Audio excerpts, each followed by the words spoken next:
पर्यटकांक बरी येरादारीची सोय उपलब्ध करून दिवपा खातीर टॅक्सी ॲप गरजेचें जाला। हेर राज्यांत ही सोय उपलब्ध आसा। गोंय हें पर्यटन राज्य, ते खातीर टॅक्सी ॲप ही पर्यटनाच्या नदरेंतल्यान काळाची गरज। हातूंतल्यान पर्यटकांची लूट थांबतली, तशेंच तांच्या बोल्साक परवडपी येरादारीची सोय तांकां मेळटली।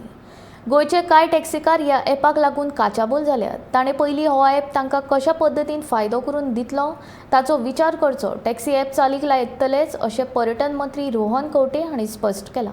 हांव म्हणटा टॅक्सीवाले वायट काय बरें ते हांव म्हणटा पूण दोग जाण जे वायट आसता ते 10 जाणांची नांवां वाट घेता आनी त्या खातीर आमकां आज हांगा आमकां स्वता A point to point A बी बागाच्यान कानोळे 4,500 रुपया लायले असले जेन्ना मेल येवंक लागता as far as tourism department is concern how do we face it तुमकां आतां मेल येता आमकां मेल्स येतात आनी ताच्या खातीर other than social media which is become a tool we have to understand we are competing with other states and we have to be in that competitive range and aggregator is a must म्हाका दिसता माविन and हांवें बसून we have deliberated on how things need to be and we need to take care of our Goan टॅक्सीवालाज also so ensuring that it is there app so जो app आता आम्ही घेऊन येतात ट्रान्सपोर्ट डिपार्टमेंट लॉन्च करता ambitiously on 19th of December I think we will be able to give Goa an app which will take care of our Goa taxi fellows who always have been feeling की आनी कितें हाडला काय म्हणून तांचो app तांकां चलोवपा खातीर हो ॲप तांकां मेळटलो।